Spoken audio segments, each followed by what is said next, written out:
All right, good evening. Welcome to the Let's Stay Together Talk Show. Your host, Reverend Rick McCain, along with my baby, my girl, my boo, Brenda McCain. How you doing today, baby? I'm doing good. It's Tuesday, right? Yes, it is Tuesday. It is We Tuesday. do the show. We've been doing the show on Tuesday for a long time. So Yeah, yes, it I'm is good. Tuesday. I'm glad you're doing okay. In this world where things are going so To crazy, do a but shout out. and so crazy. I found out that that Russia is now attacking Ukraine again, and I think India just attacked Pakistan. I mean, This there's just man. more India, not Trump.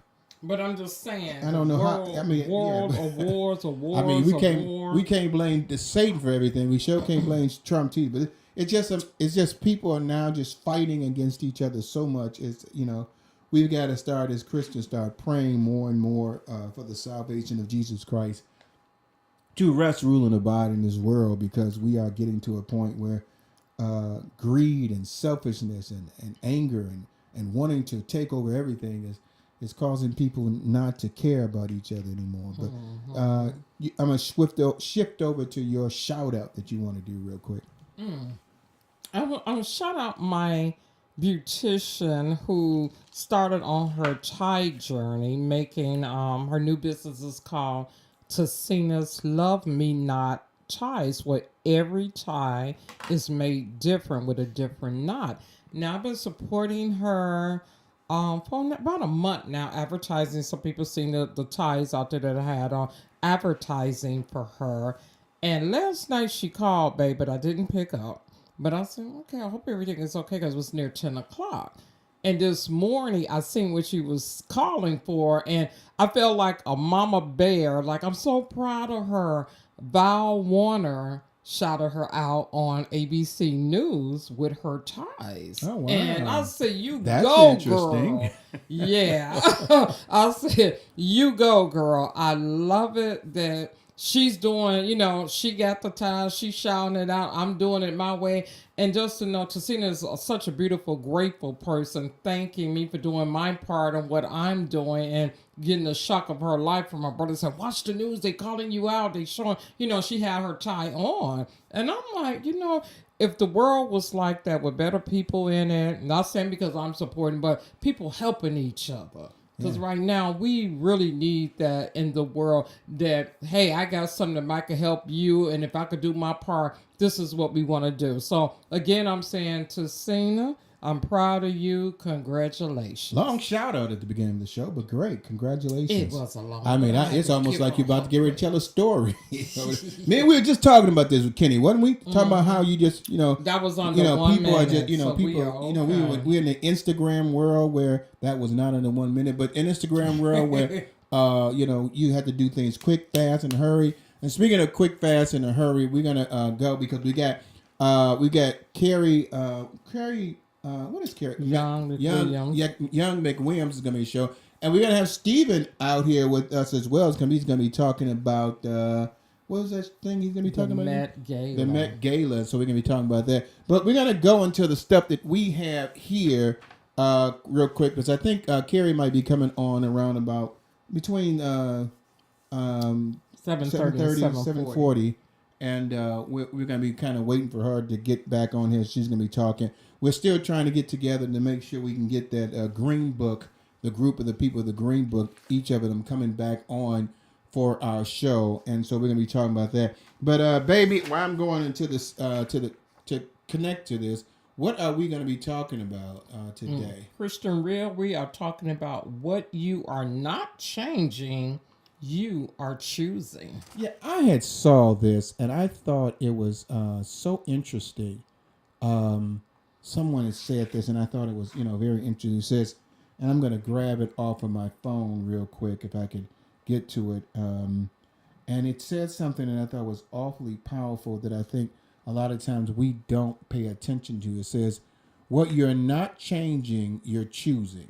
And I know that's what we have on there, but it was so powerful to me because uh, we, as people, especially as Christians, uh, we want God to be able to do so much in our lives. we, prosperity, we want, all, things to happen financially, in our marriage and stuff like that, in our house and our lives. We want all these positive things, but we never really think about the possibility that there has to be a change in us. And that if we decide not to change the direction or the things that are happening in our lives, then we are choosing the direction that we're going in. They say silence is, if you're silent about something, it's just as much as saying you're accepting it, because you're not saying anything against what's happening in your life. So if you're not changing it, you're choosing to go in that direction. And I love how Romans places in Romans 12:2, it says, be not conformed to the world, but be transformed by renewing of your mind, that you may prove what is that good and acceptable and perfect will of God. But I like when it says, and do not be conformed to this world, but transformed by the renewing of your mind. And there's so many people out there that I'm talking to that have chosen to continuously go into a path that they know that is not of God. They know that it's not something they want to do. And yet you are still going in that pathway looking for a change from the Lord, but you're not listening for God to change you. And until you go to God and say, what changes do I need to make so that I might go into the chosen pathway of the Lord, you're going to continuously be in that rut, that stalemate, that depression. You're going to still have that argumentative attitude, defeated attitude, complaining attitude, the worried attitude. You're going to still have more negativity than positivity. You're still going to be controlled by the forces that come against us. No weapon formed against us shall prosper, but they form. And until you make the decision to change the atmosphere, change the direction, change your location, change your decisions, change. God to put in my, why are you so worried about making a change to start your own business? Why? Why are you so afraid of making a change in your degree? Why are you so afraid to make a change in your marriage? And we're going to talk about that. What is it that is stopping you from making that change? And I do love that it says, do not conform. And it says, the part of verse emphasizes the need to move beyond the world's norms. And I'm going to say, you need to move beyond your worldly norms and start changing to an understanding that God's way for your life is far much better than what you have anticipated for your life. And until you get into that scenario where you can move beyond your worldly thought process and start understanding God's will, what you are not changing, you're choosing. Now, here's the thing. I want to say this real quick, Bram, and let you say something. The problem sometimes becomes with people that if we think we're successful, there is no need to change. So let me just take that back, because it sounds like this is just a change to somebody because things are not going right. Sometimes things can be going so well in our perspective that we think that there's no need to change, but you are so far out of the perspective of what God has for your life. You are not realizing that the only thing that is happening is that you are receiving worldly gifts and bypassing spiritual blessings. But Satan has you so transfixed on what you wanted to do that you forgot about what God has called you to do. And so you're feeling so great. You got your good job, you got your house, you got your car, everything's going fine. But yet, what you're not changing, you're choosing, and your life still has an emptiness because you are still searching for something higher than what you've obtained because you've never looked at the spiritual over the worldly. Yeah, went deep.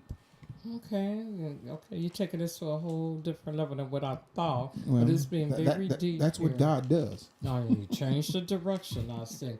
Um, we are as humans are so afraid to make a change, especially when they say, "Well, things are good. I don't want to, rock the boat," or I'm too afraid to go to my boss and tell them my worth, all the stuff I'm doing. Times are hard. I need this job, and if I ruffle some feathers, the way the world is, I might lose my job. But it's called stepping out on faith. Like I said, God has so much more for us if we continue to trust and believe in his word and what he could do for us and not go to our own understanding and figure, well, if I say something to my boss, I'm sure it's going to now backfire. If you always think inside of the box, you're going to stay exactly where you at inside of the box. So when it comes to grappling with our fears and everything, trying to make a decision, cast all those worries and woes to God. You have a relationship with him. Talk to him. Pray to him. Understand there's some scriptures in the Bible that could relate to exactly and what you're going through, the anxiety, the fear of making your next move, whether it be from your job, starting your own business, stepping out on faith into a new relationship, doing different things in your life that could better you. As I say, that could level you up. But you're so used to probably a couple of things. The naysayers, the people who would bend your ear and say, girl, don't do that. Because, back in our parents, if you just got one good job, hold on to that job. And now it's like, okay, let me be the person to create some jobs, do some think big, think powerful. But we don't. And we are complaining all the time about, I don't want to change anything. Well, you're going to stay stagnant and you're going to stay the same in your relationship with anything you in. Like at the end of your title, you are choosing to stay that way. You can't say it's nobody else. Just try to make a decision. Try to make a move. Try to do something. And I guarantee once you do that, put a little fire under that, God's going to do all what he needs to do to help you in whatever dream you're dreaming of doing. And I'm not saying to you that you're supposed to quit your job today and start your business. If you don't have the resources to do that, that's not transforming anything. You're making $100,000 and you're going to quit that job today and you have nothing set up, no finances, no nothing. But it says, be not conformed, but transform. Now, transform means an active role God plays in reshaping your thinking, which means that now God is putting a blueprint together. And there was another thing that I loved that I saw, and I may bring this one up too, but it was something I saw too that I loved that I had saw out here, and I'm trying to see if I can find it real quick. Of course, I'm trying to find it real quick, and I can't. But it was something, it was basically saying, God doesn't want you to have your hands on his blueprint, on what he's doing. He already has a plan for your life, okay, and a successional plan that's going to move you from one process to the next. It's not, it's not like we're going to say, God, in Jesus' name today, I'm leaving my job. I want to be able to open up a store on Michigan Avenue tomorrow. It's renewing your mind. It's transforming your, reshaping your mind, putting things together, a blueprint, a design, a thought process. What's happening with some of you all is, one, you want to make a move and you haven't even sat down with God to him to reshape how things are going to move in his will. And then some of you all, you have the money, you're ready for it, but you're afraid to make the decision because you realize that what I have is permanent, which is not, because you can lose your job tomorrow, especially in this Trump administration. You never know what might happen. But you see that this is something I can count on, and this is something that I don't know I can count on.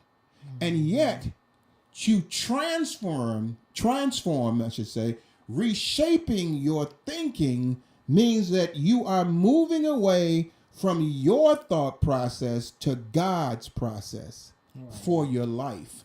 And so that's why when it says, be not conformed to this world, but be you transformed, meaning you've got to make a decision to move away from what you see, even positive and negative, and trust in God what he's already seen for your life, what he's already put together. I know the plans that I have for you, saith the Lord. He knows the plans. And so you have to be able to do that. It says by renewing your mind. Renewing your mind, meaning to remove anything that's negative or outside of God's will for the plans he has for you. And you have to sometimes, you've been in a relationship before. I mean, some of you all have, and somebody broke your heart and you were just down and depressed. But yet you had to renew your mind. You had to regain your thought process. You had to feel like, hey, it didn't work out this way, but I'm going to make sure that the next relationship, everything is going to work out the way I want it. And you say, this is what I'm going to do. The issue is that it can't be what you want, it's what God wants. I'll use myself as an example. I got married before. Some people don't know that. If you never listen to the show, you don't know it. And I knew that wasn't something I should have done. God even told me that, not to do it. The marriage lasts less than 2 years. God said, you married this person, you ain't going to be married. You're going to be divorced in less than 2 years. In less than 2 years, I was divorced. The person left. I was devastated. I didn't know if I want to be in relationships again, but what I did when I renewed my mind, I said to God, give me someone that you know that will love me for me. And 31 years, almost 31 years later, we've been together for 33, going on 34 years. That person is still there. Because I didn't say what I wanted. I said, God, you give me someone who's going to love me for me, that is going to be there for me. And I made sure that I reshaped my thinking from what I wanted. And I still wanted an attractive woman, and I got one. Still have one. But I wanted that woman to love me for the God within me, and that she would see a godly man that deserves to be with, or she wants to be with, because he is following the will of God. And I said, God, I need that, because I can't depend on that person wanting me for me. I want them to love me because of you in me. And I reshaped my thought process, not to think that there was something special about me, but there was special about God in me that would keep someone there. Because what I'm saying is there's a lot of people that are vain, and they think because of who they are, the job will work, the business will work, the relationship will work. the finances will work, the house will, getting the house, all that's because of me, because of what I've done, because of my success and my hard work. And it can crumble because the foundation is not spiritual. And we have to be able to hold on to what God has provided for us, the plans he has, and not necessarily our own. Amen. That's true because you have we selfishly always I want this, I want that. And when you get into stuff that you speaking out in existence and you don't think God's hand is on any of that, you better think again. And because there's a lot of people out there, God didn't do this. I did this with all of my hard work, with this and that. I made the change. I knew what I wanted. So I chose to do this. But don't be fooled. God hands, whether you want it or not, is in your life. And when it comes to making a change within yourself, you have to see that change within yourself. Like you said, someone might say, I want to start my business. We was taught not to have all the eggs in one basket. And we was taught get that security on a job. That something happened, you got to save up on for a rainy day. Okay, that's drilled in us, and we could do that, and we got that all together.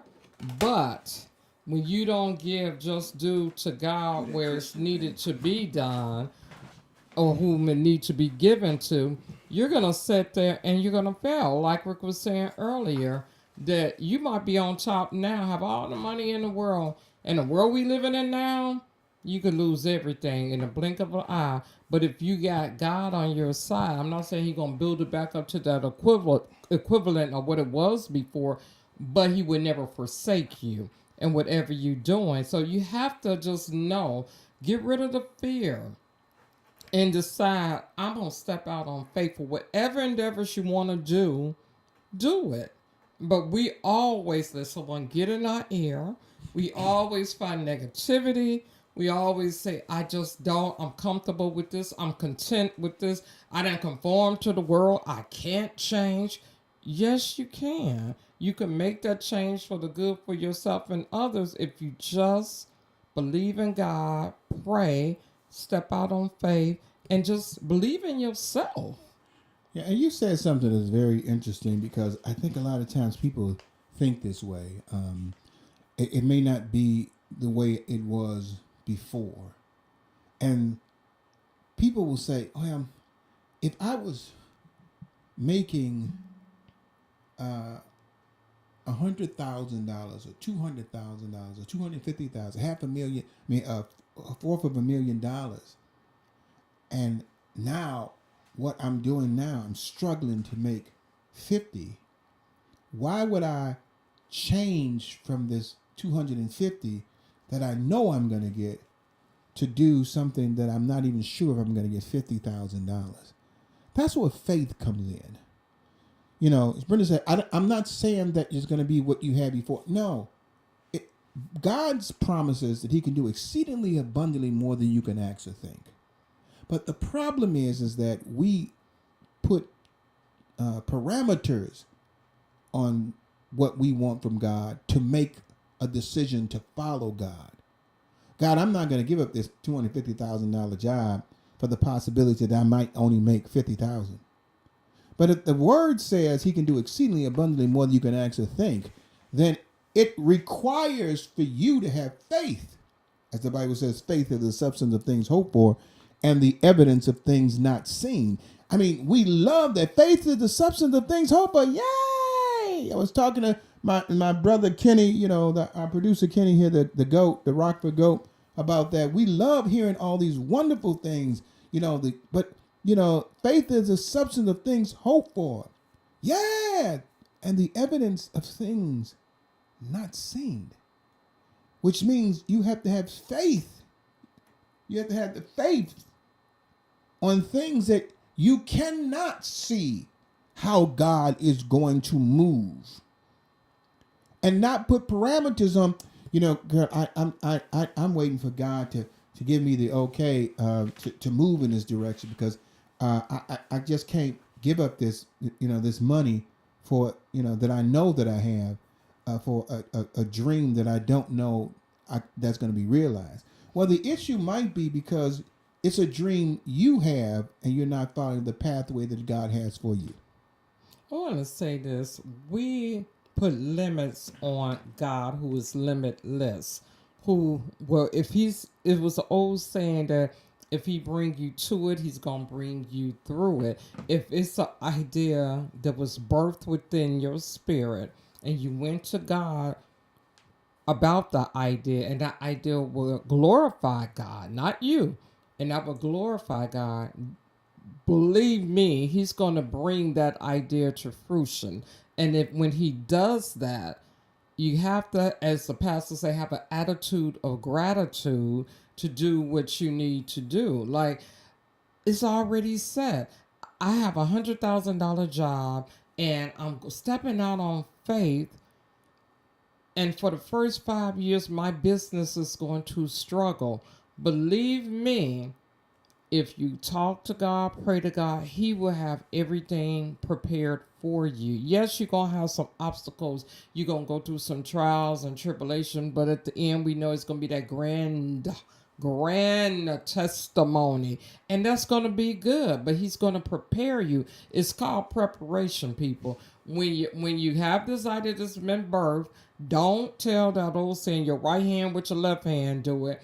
Get with someone, God, and get with someone that's tangible that you could touch and pray with, and they have your best things, at hand for you to just say, okay, I trust them. They're not gonna steal my idea. You want that one prayer partner on earth, truthfully you do. But the thing is, when you're going through this transformation, this change, you have to rest assured to know that God's going to prepare you every step of the way. Stop shopping all the time. If you know you need to, save up some money in case what you're about to do doesn't, jump off really fast and good. You got the money to lean back on. But who's to say? God didn't say quit your job, start this new business.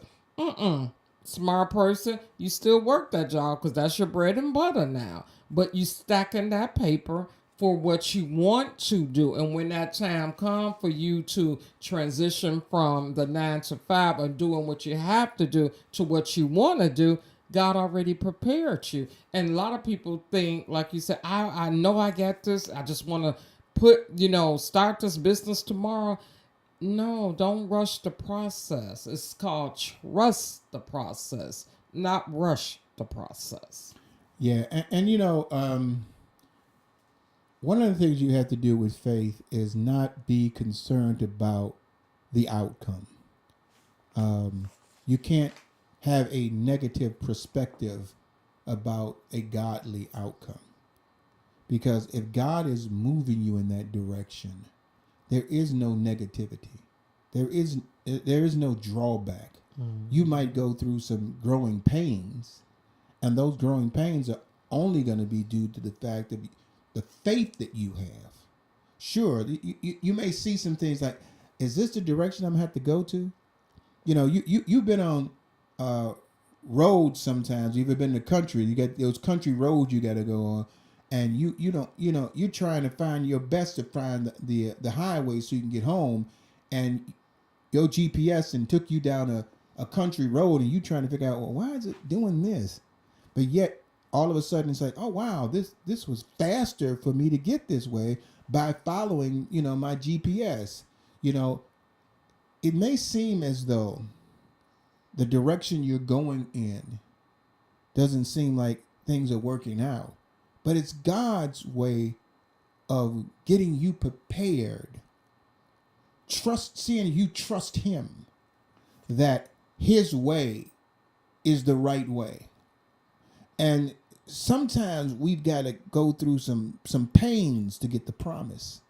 And especially if it's not going our way. Let's just be honest.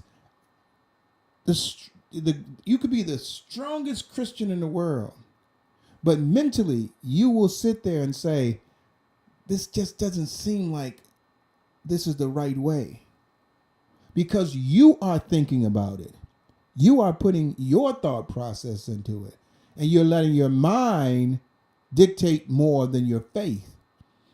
Because there's been many things that I've went through that I'm saying, man, that this is, I don't know. I mean, getting the job that I have now, I it wasn't something I know, but it provided me more than the job that I had before. But I had to let God move, not me. And a lot of times with Christians, we don't want to let God move. And if he doesn't move fast enough, we're starting to wonder, is this of God? Because we have a timetable on a timeless God. We have a time limit on a timeless God. And so if it doesn't move, I've been waiting for 2 years for this dream to come. And it's just taking too long. I'm going to have to go back and do what I wanted to do because I don't really know if this is what God was calling me to do. It's not necessarily that we start second guessing God. I'm going to say this. We start second guessing that this is what we heard from God. And we have to be careful with that. What you are not changing, you are choosing. If you know that God is calling you in a direction that is going to change your life, you have to choose to move in that direction. You have to have the faith to believe and trust that that's the direction that God is calling you to. Because what you are not changing to follow God, you are choosing to stay in the position you are without God. And so you have to make the choice. We got to go on. We got some music playing. We're going to have a guest coming on. Today, I love God when he does this. Every song that we are going to be talking about, we're going to be playing today, has the word better in it. And so you're going to hear right now the song, It Will Get Better. And then you'll hear the song that hopefully we'll get all of it, Better Days. And then the last song is the Better Benediction. So right now you're going to hear It Will Get Better. And that song is coming from, I got it in the wrong order, Hezekiah Walker. Thank you, Kenny. This is Let's Stay Together Talk Show. Listen up, and we'll be right back. So what you got for me, baby? For those of you on the Facebook and YouTube. Okay. It will get better. This story. Better. Trump says he had nothing to do with apparent AI-generated Pope image that he posted online. Okay, granted, he claims that someone after the funeral decided to put an AI thing together for him. And from that funeral, he made a comment and said that he would love that job too. So if you didn't put this thing together and you just thought it was a joke or anything, and you just said, I'm going to post it, and then going to turn around and said that the Catholic people, they loved it. The Catholic people clapped back. Catholic people clapped back, and they said, no, that was disrespectful. He's making a mockery out of the Pope, and they're going through a season right now, of mourning, and they're trying to find a new Pope. And for him to say on numerous occasions, babe, that he'll make a great Pope. It's like this man is so delusional to the fact that nothing, it's like to him is God than him. He is, there go that disheartening picture that he just feels as though, I don't know why they so upset about it, Red. Here's the thing, and thanks, Kenny, for putting the picture on, because I really didn't want to talk about this until I seen the picture, because I think it's so stupid. People who always seek attention. This is what we have in the White House. Trump will throw anything out there so the premise of the conversation could be about him. And he's just throwing all these things out there. And we've got to be very careful because this man is as sly as a fox. He doesn't want to be Pope. He already knows. He already told you, I love Christians. I'm not a Christian, but I love Christians. I mean, so how are you going to be Pope and you're not a Christian? you know, you got to at least have some kind of relationship with Jesus Christ and accepting him as a Lord and Savior. And he has made it clear that he's not. So you have this person that's constantly throwing out these little stories, you know, and I forgive my word. And they say, sometimes they say, just throw shit against the wall and see what sticks. But craftily, what he's doing in a crafty way is that he's throwing those things out there as a delusion for the things that he's trying to do, that when it comes out there, people will be so used to him saying crazy stuff, they're not even going to focus on it at all. And we got another story that's going to come up with Trump that is more prevalent than this stupid story about him being the Pope. He has a story out that he's offering immigrants $1,000 and a beautiful flight out of the United States to wherever you come from to leave the country voluntarily. Now, this is something serious because what they're trying to do is they're trying to entice people to leave by offering them an incentive. Now, it's costing them probably about 10 to 20 times as much per person to find these immigrants. And now he's saying, I'll give you $1,000 and put you in a nice little plane and get you out of here and we'll send you back wherever you came from. And these things, like when he tried to do the Pope and all these other crazy things that he's talking about, people love me, I'm the best president, blah, blah, blah. That's just a diversion from the things that he's really trying to do in the United States. So we need to be careful about that. I know you got a little bit more on that story. I do. This man is crazy. Trump administration offers to pay $1,000 to migrants who self-deport. The Department of Homeland Security said it is providing travel and financial assistance in addition to a stipend for those who return to their home countries. Now, one person they claim took the bait to go back to Honduras. He giving y'all $1,000. So what they're going to do when you get back to your homeland country for those who want to take this?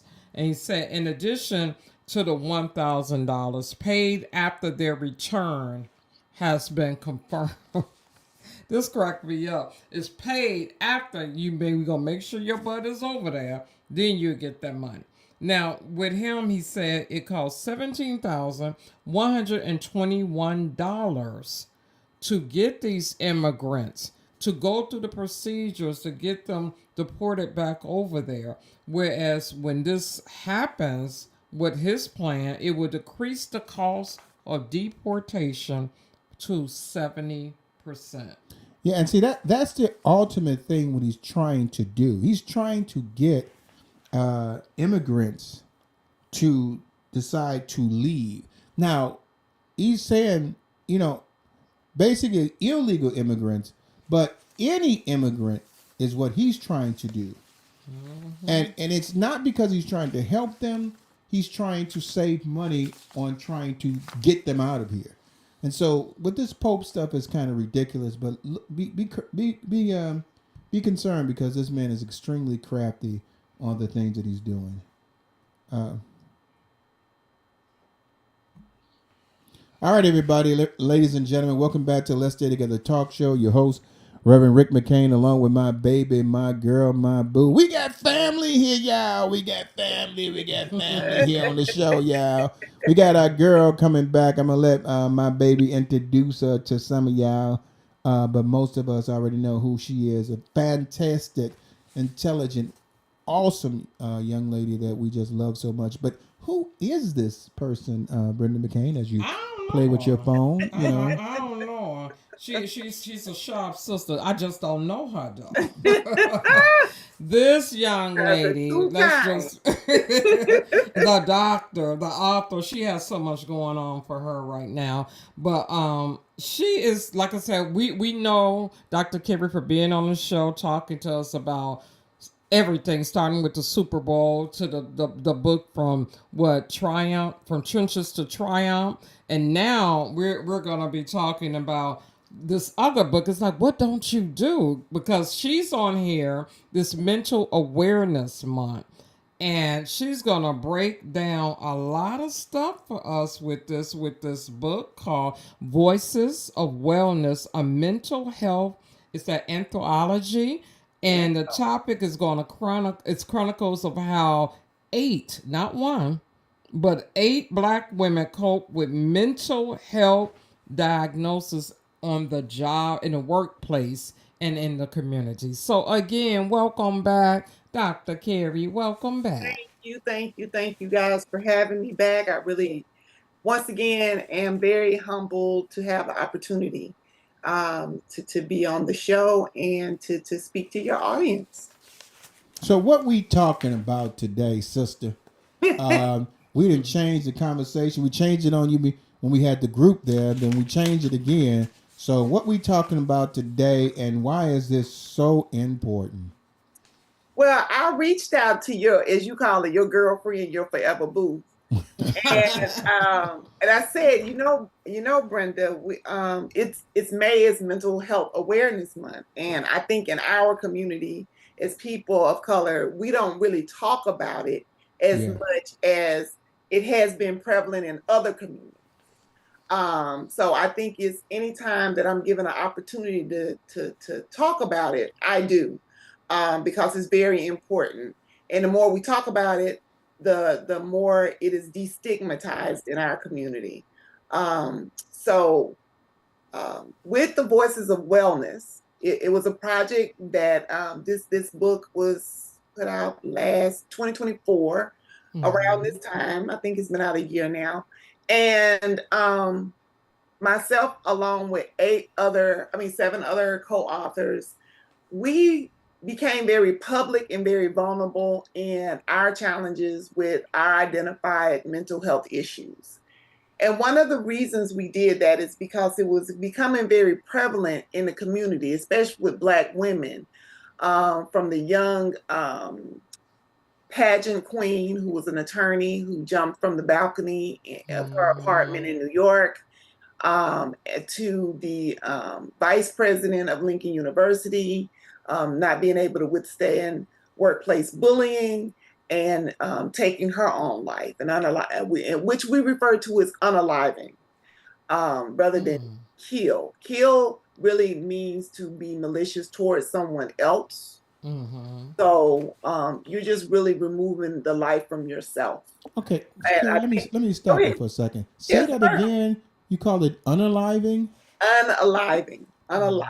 Yes. So throughout Talk a the little book, bit just about that for me. you'll see us reference unaliving, rather than using words such as suicide or someone killed themselves. Okay. I pretty much just kind of gave you a synopsis. When you talk about killing, you're talking about doing something to someone else, right? And most of the times when we're talking about someone taking their own life and unaliving themselves, they're removing life from themselves. By us using that terminology, it really brings to heart what is happening, right? Because it resonates with us. There's life there no more. We get so desensitized to things sometimes. Yeah, we do. So I think verbiage means a lot. We're so quick to say, oh, suicide prevention, and no one really thinks about that, right? Rather than saying it hits a little different with how do we preserve people's lives? Yeah. Okay.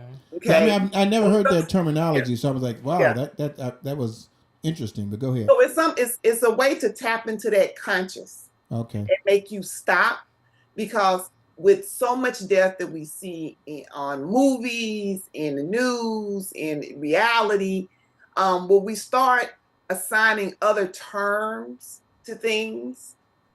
That's a way the further removed we are from what the thing is. Yeah. So you either alive or you're not, right? Mm-hmm. So when we speak to those things as they are, then it resonates better. Just as an example I gave you, suicide prevention versus preservation of life. Mm. Yeah. Okay.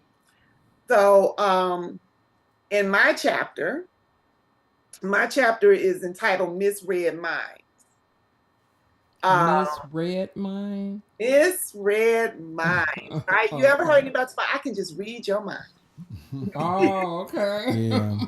So the misread mind, and without giving away too much of it, I'm just going to give you a little of the conceptual basis of it, right? Having a mental, and we call it voices of wellness because we want to promote wellness and not um, just dwell on the illness itself. As I think as Patti LaBelle said, um, she don't have diabetes, don't have her, she got it. So you know, Mhm. just let you know what you're in control of. Just historically speaking, in our community, we have been um, kidnapped and taken from our land, made to assimilate in this colonial way of life in the United States, given a whole new language, given a whole new way of worship. And whether we want to believe it or not, even though it seems far away from us today, those things are deep seated in our DNA and who we are. And that's kind of that post traumatic stress that we haven't really had the opportunity to deal with for generation after generation after generation. So, you know, back to that surviving, providing, and thriving. Well, in the surviving culture, there were no therapists. There was no one to talk to, right?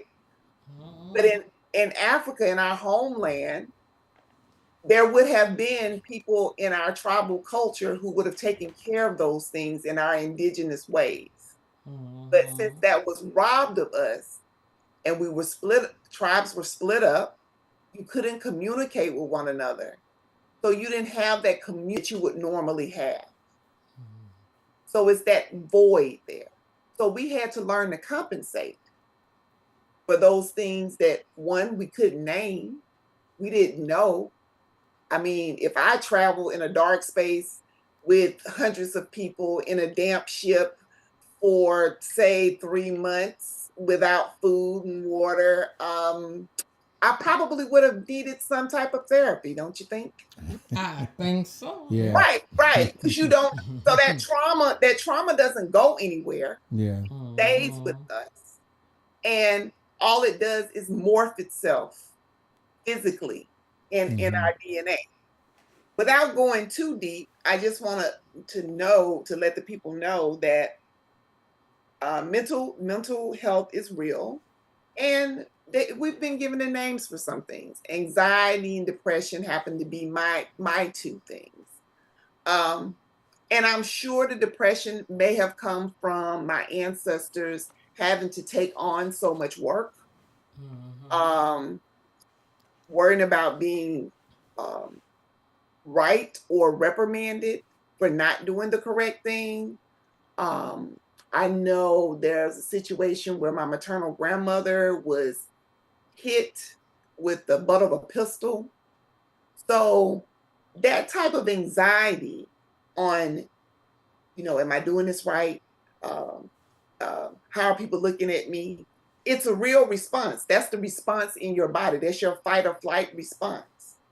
And mine has happens to be more heightened than other people.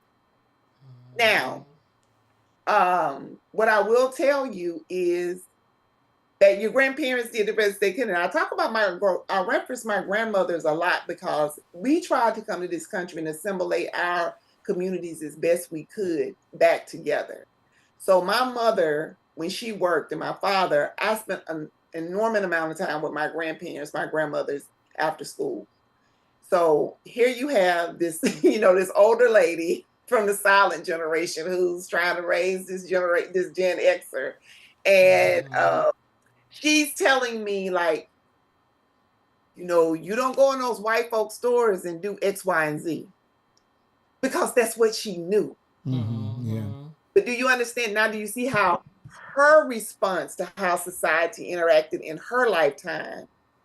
That's what she was teaching me because she knew Mhm. that would keep me safe, but it made me anxious. Now I'm in a space and I'm like, okay, don't do X, Y, and Z because you don't want to make a white body person upset because they Mhm. may hurt you. And Yeah. those are the messages that keep perpetuating unless we, and this is Brenda's favorite word, unless I do what? Disrupt it. Yes, she's a disruptor. So I'm a go ahead, disruptor. So girl. I had to disrupt those things to say that Mhm. that does not have to be so. And with me having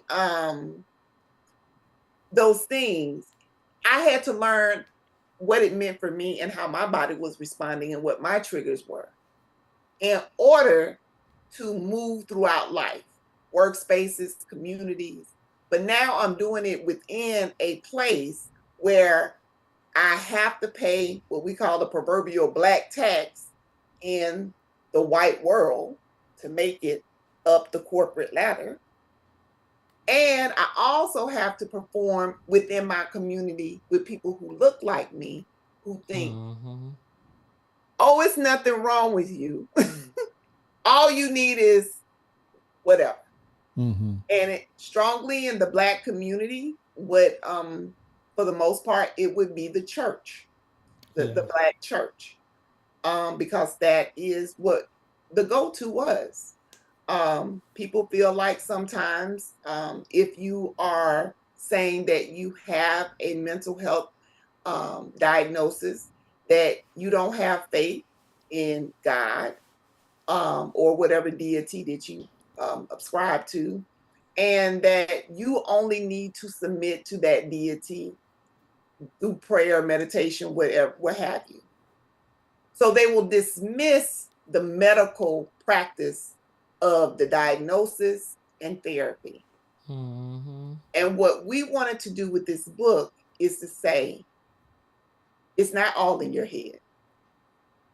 Yes, you can have a mental illness. Yes, you can function. And yes, you can live a well life.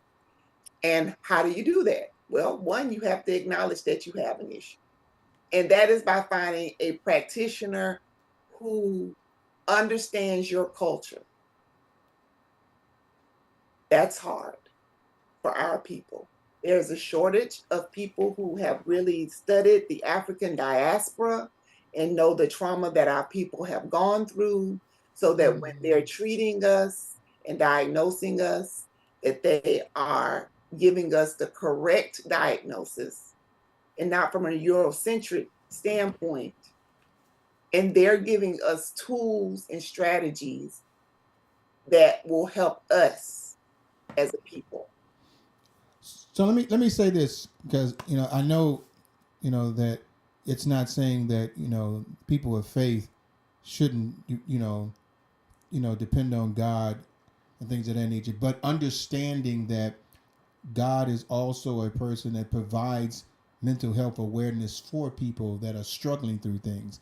I Absolutely. want to say this was something you said that made me think about it because you was talking about your grandmother, and you said she was telling you not to do certain things because you would upset the white people. Mhm. Carrie, we still live in that kind of world, and Absolutely. and, and it's a mental stress Mhm. that African Americans have to deal with on a daily basis because unfortunately there are more people of white descent in power and make decisions than we do. Like you said, they don't understand the black diaspora, but they don't understand the black people in general and don't want to understand it. So how do I handle that kind of mental um, management when I know that, even though it was the same thing for my great great great grandmother, different in varieties because we don't have to suffer as much. Right. But the mental part of it is still there. How do I deal with that in today's, even though it was the same as my grandmother or great great Right. grandmother? And I would say that we deal with, well, let me back up because I hate to speak in generalities. We deal with it more because we repress it. Yeah. We repress it and it's a stressor. So those stressors manifest themselves in either mental and or physical ways. The more nervous stomachs, high blood pressure, cholesterol, cortisol levels, all those things are from stress. And it's getting us into that part where your body has been taught to protect itself. And at one point in time, all those things were needed to protect you physically. How do you manage that? One thing is you have to recognize it and you have to understand what that mental illness is about. You have to study it. I had to study what depression looks like. I had to study what anxiety looked and felt like because for me, it's different from somebody else. Mm-hmm. So I had to understand when I have triggers. If I get overstimulated, I have to retreat. And it's not, and what does that look like? That may look like we're at the mall and I'm all happy about going. And we get into a store and we've been like this, like around the holidays, and it's just bustling. And it's too much. And you'll hear people say, oh my God, it's just I can't, this is too many people. And you see people flee.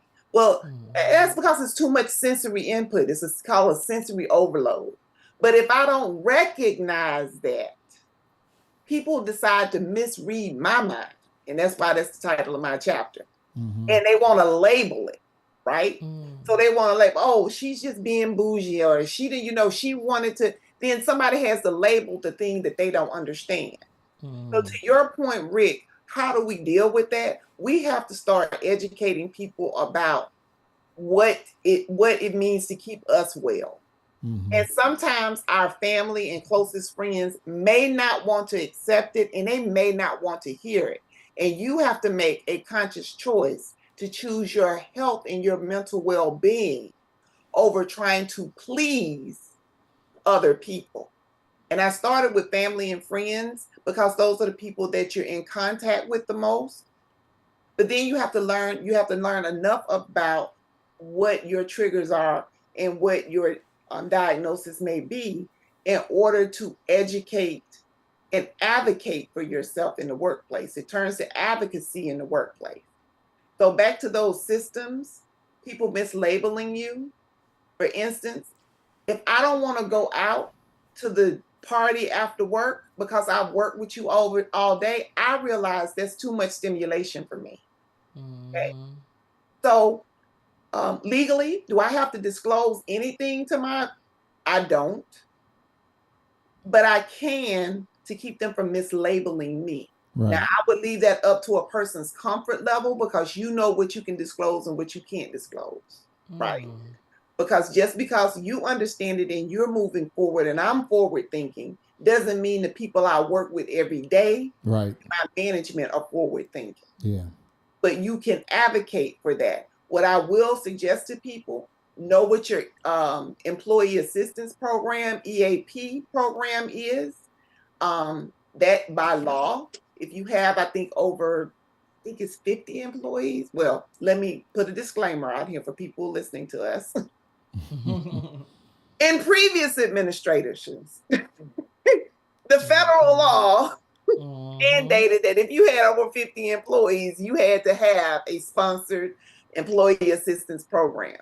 And what that program is, it is free of cost for you to go get mental health services or what you may need, and your employer cannot retaliate against you for that. Yeah. I want to say this, Dr. Carey. When I was in corporate America working at the bank, Mhm. they suggested, and it was free, Mhm. that we go to counseling or a therapist. And Yeah. they had a list of who, they would pay for. And a lot of people like us Mhm. was saying no. We was always taught what goes on in the house stays in the house, Right. what's on the Exactly. That's that workforce. trauma. Right. In the workforce is if you got an issue going on, don't let HR know, blah blah blah blah. That was the wrong thing to do, because when Absolutely. they offering these resources for you, go and take it. Because when I found out other races was using it all willy nilly, nobody said one word. But when it came to us, it's like, okay, I'm afraid I don't want nobody to know I'm seeing a therapist or blah blah blah blah. And one of my good friends was saying, and I was shocked, but it was shocked in a good way. She said, Brenda, I've been going to a therapist for 4 years. This is a lot of compounding issues hitting me here. I got stuff at home I'm bringing to the job, stuff at the job I'm bringing home. I don't have a balance.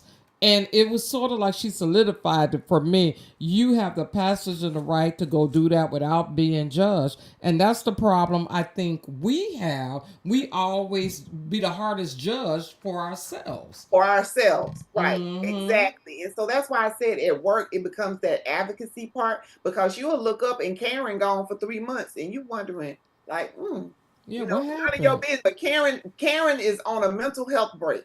That's what Uh-huh. Karen is. And Yeah. nobody's bothering Karen in her job Mm-mm. when she comes back. And because we set up and decided that we're going to pray everything away. And don't get Mm-hmm. me wrong, a prayer is a prayer, but God created therapists. Yeah. Hello? Mm-hmm. So he must want us to use them. Yeah. So I think we do have to get rid of that stigma of, and I'm glad you brought that up. What happens at home stays at home. Well, it stayed at home because you, first of all, didn't want the people to know where you were. They may burn down your home. They may burn a home Mm-hmm. in your yard. You have Mm-hmm. to figure out, you have to understand when you're saying these things, think where that comes from. Right. And at some point, we got to disrupt that and say, Mm-hmm. I will tell you, and my kids may, get at me later, but that's okay. They can sue me. They can't get anything but me. Um, but I encourage my girls to go to therapy because I don't always have the answers. And Mm-hmm. I also encourage them to seek a therapist that you're comfortable with and that knows about the Black community. Okay. Now that's what I was going to ask you Hey, because, Dr. Phil ain't yeah, it. right. Nope, nope, Because nope. if they don't understand, as we talk about the black diaspora or the community or your circumstances as an African American that you Mm-hmm. deal with on a daily basis, which is totally different from the other race of people, they're gonna give you sound advice, but Right. it's not directed to help you. So it's not Mm-hmm. saying that the advice is wrong, but in the situation that I'm in, it's not going to benefit me because I don't have the same benefits that you have. So you need Exactly. to know how that benefits me. And so yeah, I believe that therapy, for people is great, and I do believe that you're right, and I might be wrong too. Is disclaimer. I do remember someone saying it says that it's 50 people or over, they have to have that mental health Yeah, I believe it's awareness, 50. unless they changed it, Yeah, but it's still up um, and running, y'all. yeah, but Uh, it's something that I think they should.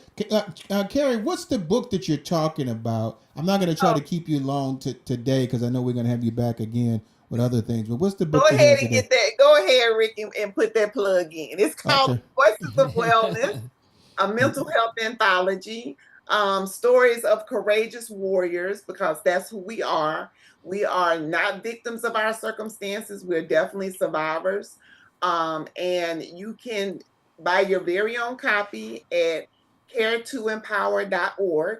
Um, the book also has reflection questions after each chapter, so that you can start doing some of that introspective reflection of your own and what you may be dealing with in your mental health journey.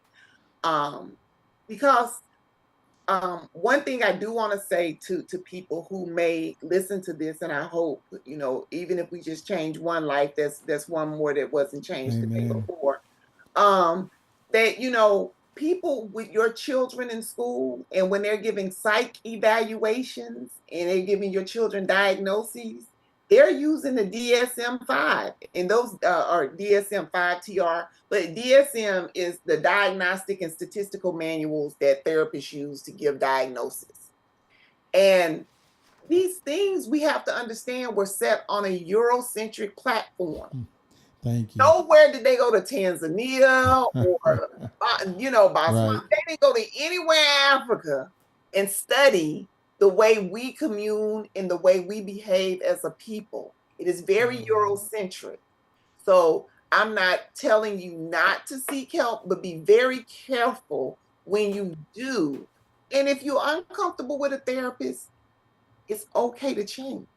Yes. You may go to a couple of therapy sessions and say, you know what, I don't think what I'm getting what I need here. It'd be no different than if we go to church and we feel like the shepherd at that church is not feeding us. And that's why you get to go to another one. You get to You go to your know, faith. right, exactly. So but I say all that to say this: shop for your therapist. Shop Right. for your therapist. Interview them just as you would interview anyone else, because they are, while it may not look like it, but they are really messing with your head Right. and how you feel like when you come out. And you need to have strategies that will work. You should feel better. It's nothing wrong with it. Every state has a hotline. I mean, here it's 811 or 311, but you can call and get help. And sometimes you just have to talk to someone. And when someone comes and talks to you, realize that you may not have the answer. Don't dismiss it and say, oh, girl, guy, dude, you just need to go and pray about that thing. Or you just need to forget it. Because then we're just continuing the cycle of not healing and not dealing with the trauma that we need to deal with, so that we become healthier mentally and healthier physically. Yeah. as a result. One more question. What do you say to the person who's in denial? They know they have an issue, but they're in denial of it and they don't want to seek help because they're so afraid everybody gonna know my business, or no, it's not that serious. But you're on the outside looking in and you see they need help, but they don't want to get help.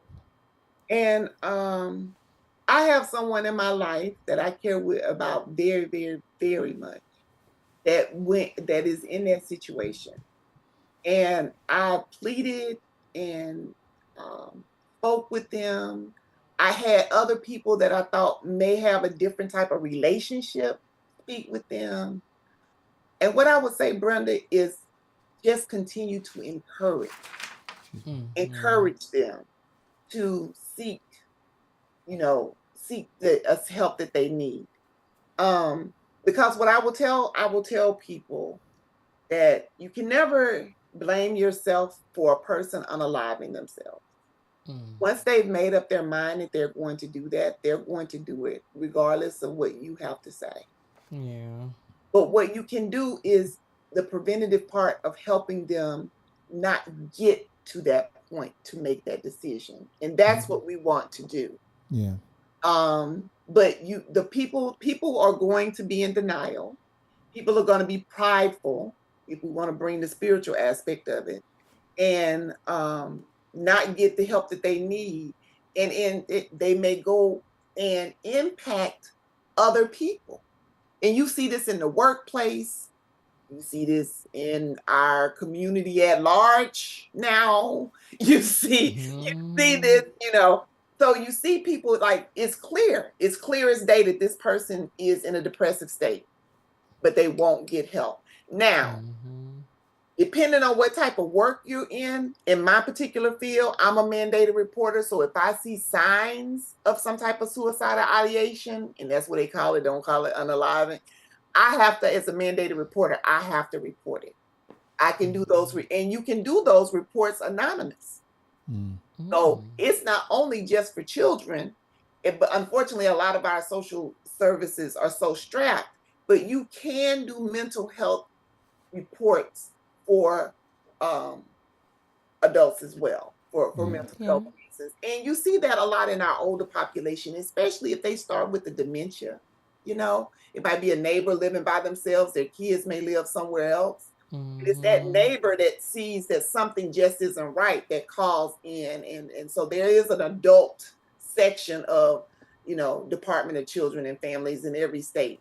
So Okay. that will handle situations like that. But I would Okay. say encourage, keep an eye on, keep the dialogue open, and Mm-hmm. do not do it with judgmental language. I think that's the most important part. All right. Give me that plug of the book again before we go. It is Voices of Wellness, a mental health analogy, storage from Courageous Warriors, and you can get your very own copy on my website at care2empower.org. Yeah, and we'll get Brenda to order another book so we can have it here as well. Hey, Kara, we'll be talking to you again. Hopefully, you and Brenda are gonna be setting up these new people to come on the show. But then I thank Kenny Yes. for always having information available for us right away when we talking about it. Yes. He's excellent with that. But we'll be talking to you again, sister. We're gonna move on because we got another guest coming. We got some music we're gonna play, And I and got a pack for St. Martin, so I'll see you guys. Oh, well, you enjoy, darling. okay. Happy Mother's Day. Happy Mother's Day to Same to you. you. Yeah. Same to you. You guys enjoy your day, and thank you again for the Always, opportunity and always. the platform. Thank We'll be talking to you you. again soon. All Yeah, right. very All soon. right. I'll give you a week on your vacation and all. All I right. appreciate it. Okay. Take care. All right. Bye Bye-bye. bye. Bye bye. All right, ladies and gentlemen, that was Carrie Young McWilliams with us here. Hey, we're gonna play some music. I told you everything was gonna be better, and then we're gonna have another guest. I think Steven, I don't know if I told Kenny this, so Kenny's probably. So we got another guest. We got Steven coming up that Brenda threw in there. Okay, so we're gonna have that. So we're gonna play the music first. Uh, um, Better Days, one by one commercial, and then we'll be right back. So listen up, everybody. This is Let's Stay Together Talk Show. Listen up to the song, music, commercial, and we'll be right back with our guest. All right. Go ahead. I got this story. It's just been so disheartening to hear about the young lady who was killed after she went to prom in a car accident here in Illinois, right on our expressway, the Bishop Ford. And it's just heartbreaking to see the videos of her, the prom scene, a beautiful young girl. Was at a high school, Flossmoor, I think. Homewood Flossmoor High School, and went on her prom that night, and coming home, these crazy drivers up here is what they were saying that caused the accident, caused her boyfriend to swerve the wrong way. Now he's still alive, and she ended up dying. And so many conflicted stories overall, babe, was that we just seen her and her life, boom, just snuffed out over an ignorant driver. And I'm not sure if they got the person or not, but it goes to just show you and to tell you that life is so short. She's smiling the family when the mother said whenever a child goes away on something like that, either prom or going away for school for the first time, your heart's always racing because you want to see them back in the door. And she didn't get that because it's like, that's saying, what? Wait a minute, wait, my baby's not coming home. When I say the shockwaves with this is just detrimental because it's like this person took someone's life and they just gone. I'm not sure if they caught them yet, but it's just so sad that this is happening. Um, one thing I can say, I did hear about this on the news earlier this morning when I was going to work, and it is, it's never a pleasant story, and I know we desensitize a lot of things when someone loses their life, and that you could the realization of that parents or those parents and their friends and loved ones when they recognize that this person was just enjoying one of the most pivotal points of their lives as they go forth as grow up to be special in whatever field or whatever aspirations that they have, and in that moment you have no idea that this is going to be the last time you see that person, and all the dreams and hopes and joys that you had for that person has been dashed because of one situation where a person is not doing what they should be doing and cause someone to lose their lives. It's so surreal. You can never really put anything to it of comfort at that moment that's going to help the family and those who love them. So all I can do is say, I'm praying for them, the family. It's a sad thing when you hear something like that, and we can try to encourage people as much as we can, but just pray for them as they go through the mourning process, because it's going to be difficult. And as Christians, we should recognize that is going to be a difficult situation for them, and provide prayer and condolences and any assistance we can provide when they need the assistance. This story is very sad. Another thing before Stephen get on here with the story, the mother has stated this is, I don't know if she had another child, but she's motherless now, the way she said it, because Mother's Day is Sunday, and her You daughter. just said, I don't know if she has another child, but she's motherless. I don't know if she has Okay, another child, okay. because she says she's motherless. That make you think she only have one child. That would that's And me. and the thing that's so sad about that, when she was saying they had plans for Mother's Day, and it's like you never know. Like I said, life is so short. You just never know. This is gonna be my last time. That's why that old saying, "Don't go to bed angry." We still do that. Most people don't let the sun set on discord in your life or whatever. But the thing is, the people that rallied around her yesterday, the situation with the balloon release, was saying this girl had a lot of ambition, even though her thing was wanting to be a professional DJ, which is shocking for a young girl. But they said she was smart, friendly, and everybody loved her. And it's like, this had to happen to her for what reason? Because someone was racing. And I'm like, wow. Well, I mean, a lot of things you're saying is just circumstance. I mean, this has to happen to her. Why does it happen? Why does anything ever happen to anyone? We live in a world of free will, and so things happen. And unfortunate things happen to people all the time. This unfortunate situation just happened to take her life, and so you can come up with a lot of words and things to say, but unfortunately, things happen like this because we live in a world where God has given us free will to do certain things, and we risk our lives every day. Life is not short. Life is precious. We risk our lives every day, and every time we decide to go outside in the world, even in the house, that can happen. And so we just have to be prayerful for the family and just understand that they're going to go through some rough periods of their lives right now. And we just, like I said, be there for them when they need you there. Hey, we got about maybe 15 seconds before we go back into the show, and then we're going to bring Stephen Best in for a few seconds, and then we'll be getting ready to start the show. So those on Facebook and YouTube, stay with us as we go back into the show. All right, everybody, welcome back to Let's Stay Together Talk Show. Your host, Reverend Rick McCain, along with my baby, my girl, my boo. Before we go to our guests, I want to make sure I say to make sure you listen to the JD Morning Show each Wednesday between the hours of 6 and 8 a.m. only on SOAR Radio, where we have Justin, Kenny, and the gang talking about some amazing things. And you also have some other incredible radio shows on SOAR Radio. So make sure you take the time to listen to them. And if you want to have your own radio show, you can contact them at SOAR at soarradio.com. That's SOAR at soarradio.com. I'm going to bring my baby in so she can talk to a person that doesn't need an introduction, but we're going to give it to him anyway. The famous Mr. Entertainment. Mr. Entertainment, the best in theater, the best in entertainment, the best in knowing about what's going on. I'm surprised you don't have any P Diddy news for us, but we won't go there. But we'll let Brenda introduce him, and he's going to talk about some things. What we got, babe? We got Mr. Entertainment himself, Mr. Stephen Best here. He talks about everything far and wide, and we love him on our show. But tonight we're going to be talking about the Met Gala that took place yesterday, I believe, right? Yes. Always the first Monday in May, I think. That is But correct. I for over a lot of years, if it wasn't for you, I never paid attention to it. And now I'm like, oh, okay, now I get why they wear the crazy costume. So start us off with, why do we have that Met Gala every first Monday of May every year?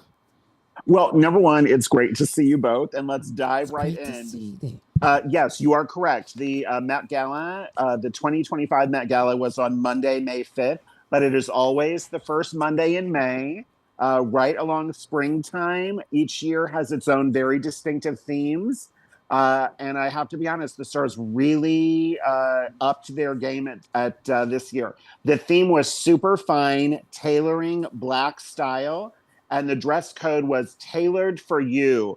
So they wanted clothes reflecting the exhibition focus on menswear. This is the first time in over 2 decades that they have had a focus on menswear and the fine tailoring involved with that, with the focus on Black fashion and dandyism. Now, dandyism has roots as far back as slavery, believe it or not, when the slave owners used to dress up their slaves in fancy costumes. That was referred to as dandyism. And then with also elements reflecting on the Harlem Renaissance in the 20s and 30s, all the way through today. So that was the concept of this year's Met Gala. And the Met Gala, now this does get lost in all of the, to use your term, crazy fashion or more outlandish fashion. The Met Gala is always a fundraiser, believe it or not. And this year raised a record-breaking $31 million for the Metropolitan Museum of Art's Costume Institute. Now, these $31 million go directly into supporting the operational costs at the Costume Institute, including exhibitions, acquisitions, research, internships. All of that is covered. They raise more money in that one night than they do the remainder of the year. And just as an FYI, did you know that tickets are $75,000 a piece? Wow. Or, yep, or you can buy a 10-person table for $350,000. Or, Wow. Oh, right, whichever you would prefer. Okay. And now, but with that said, the Met Gala is invite only. It's nothing that, if we pooled our resources, it's nothing we could buy a table for. Right. It is the fashion houses and brands that purchase the tables, and then they invite the celebrities to come sit at the tables. They invite the celebrities into helping collaborate with the custom couture pieces and archival pieces that they wear. But it's all the fashion industry. So it's not like any of the ding-dongs currently running the White House could say, let's go to the Met Gala on Monday, and then squeeze their way into tickets. It's invite only. And with the invite, well, I mean, I always have to throw that jab in because everything's on fire around us. This is why we escape to things like the fashion of the Met Gala. Now, this year's co-chairs included Coleman Domingo. He's an Oscar-nominated actor. F1 driver Lewis Hamilton. Rapper ASAP, Rocky. Singer and designer Pharrell Williams. And, of course, Vogue's editor-in-chief, Anna Wintour, who was sort of the hen in the rooster's house, if you will, this year. Generally, that committee is predominantly women, but this year was all men except for Anna Wintour. And then they were paying homage to Vogue's former editor-at-large, Andre Leon Talley. His name was mentioned often on the, I'm going to call it red carpet. The actual carpet itself was the color of blue, but we're going to call it red carpet because that's what we do at all the other shows. So actor Coleman Domingo wore a floor-sweeping Valentino blue cape that was referencing Andre Leon Talley's 2011 Met Gala cape that, for those in the know, they will absolutely remember. And when he passed away, I think that image was shared online and in print publications more than any other. He was very flamboyant. Whoopi Goldberg referred to him on the red carpet as the first dandy, which technically he was not, because he was not around in the Harlem Renaissance or back in slave times, but he certainly was a modern day dandy and knew the importance of accessorizing, fashion, tailoring.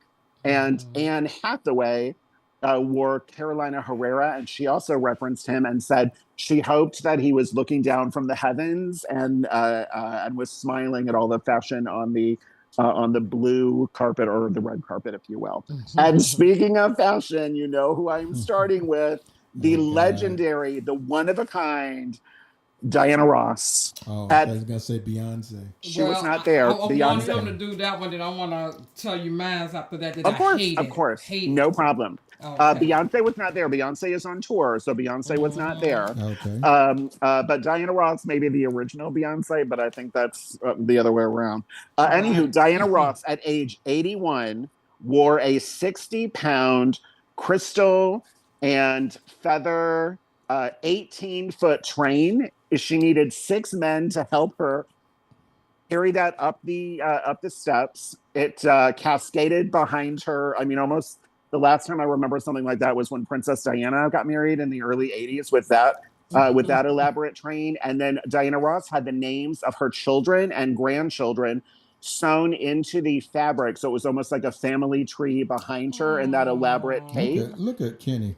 That is wow. Well, You I can't see it. What is Kenny No, saying? he's got the picture of her up there.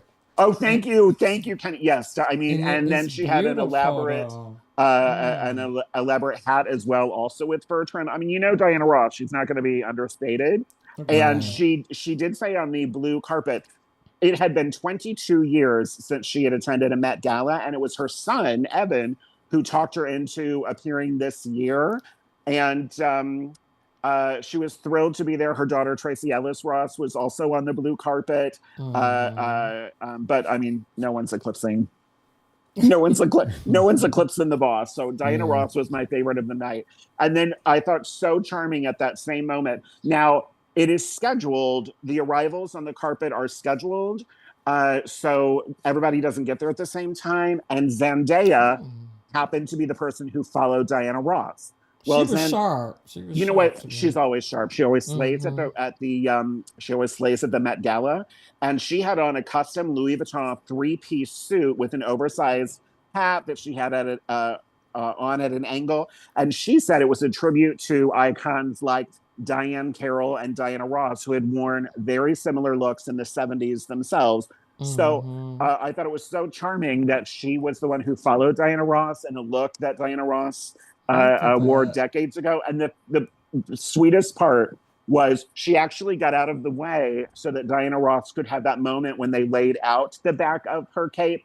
She went to the side, walked up the steps to the side, came around the corner, and then fangirled, gave her a quick hug. I mean, Diana, I'm not sure knew who Zendaya was, but said just a brief quick hello, and then posed for literally the hundreds of photographers snapping away. And Zendaya just stepped to the side and let Diana have her moment, which I thought was very sweet. And, you know, a lot of times with these egos and things, you won't have that, but she was as fangirling as I would have been following Diana Ross. So I thought that was sweet. Okay, Brenda, you said you had a question. Okay, I was checking them out and I said, okay, I like this, like that. I'm a little upset with Halle Berry. I was going to save her for last, but let me pull that. Okay, I'm going to let really you quick. do it. So we're on the same page or something. So we can save it so on the last. same page. I mean, you know, I love the fashion. I never wanted to be like, oh, this one was so much better than everyone else. But Halle was a mammoth disappointment, but we'll get to her in about 2 minutes. Let's continue the good. You know, I will never say a cross word about Lupita Nyong'o, and she continues to just be extraordinary. Lupita is a brand ambassador for Chanel. I'm not sure if you knew that or not. So she wore an aquamarine Chanel suit with a wool jacket and satin collar. But the part that I thought was so beautiful is she had dyed exactly the same color, this stunning chiffon cape and a matching hat. Now, it was raining on and off in New York. It wasn't storming, but it was raining and it was certainly breezy. So all of these women who had these ethereal chiffon fabrics, everything blew in the wind. She almost looked like a radiant superhero or angel brought down to Earth. Just stunning. So, and she had crystal embellishments in her eyebrows as well. So, Okay. She's such a the beautiful she woman really is too. talented actress Mhm. and stunning on the red carpet. And Mhm. my vote, though, for best couple of the night is the most awarded Olympian in the history of gymnastics, Simone Biles, and her husband, football player Jonathan Owens. She traded Mhm. the parallel bars, if you will, for sky high platform I heels. seen And that. and she's only 4'11", but she looked about Mhm. 7 feet tall. She had on Mhm. a Harbison Studio. They were one of the popular designers of last night. A Harbison Studio gown with an exaggerated long train, bright blue miniskirt, and then Look at not to be outdone, her husband had on a white suit with a matching fur, and then he had a her. tiny little jewel pin right here on the front of his jacket that was the same blue as her dress. So I mean, Oh. couple goals. They couldn't have been cuter. Mhm. They are a number two next to Rick and Brenda McCain.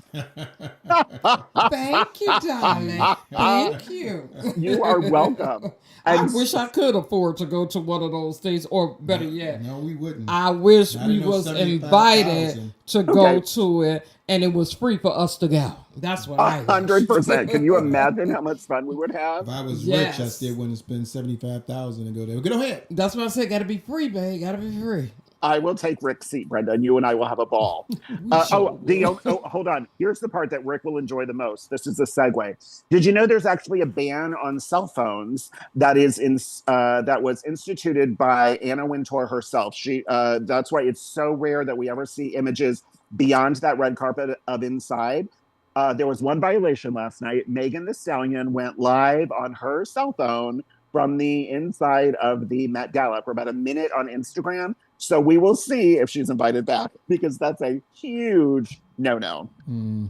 You Okay. know, you right. We never see the Oh no. Oh no inside. no no no no no no no no. That is Oh. kept again, the tickets, what I say, $350,000 a table. They want to keep whatever they want to keep the shenanigans private. Well, I'm going to Right. be Oh, facetious, right? I'm going to be wow. facetious right now. Isn't that the same thing that they did at Diddy's party? Wanted to keep it quiet. Oh, no. So Willing to ask why do they want to keep this quiet so Because there's much? a lot But of money I'm involved. I mean, there's in a that. lot of money Oh. involved in Diddy's party. Yeah, there's other stuff involved in that. With I less can- fabric. So Yeah. I was going to say, I can promise you, all these top designers would not let their clothes anywhere near that level of baby oil, and we'll just leave it at that. Go ahead. Okay, switching gears, the surprise of the night was Rihanna, who, I mean, traditionally always slays at the Met Gala, and everyone's so anxious to see what she wears. Well, she shocked everyone by debuting a baby bump. She is Yes. pregnant again with yeah. her third, yes, Third. with her third child, and she's kept it totally under wraps until the unveiling, if you will, or announcement with that baby bump predominantly on display. So congratulations to her. And Aesop Rocky is her husband and father. So congratulations to their expanding family. Okay, back to the red carpet.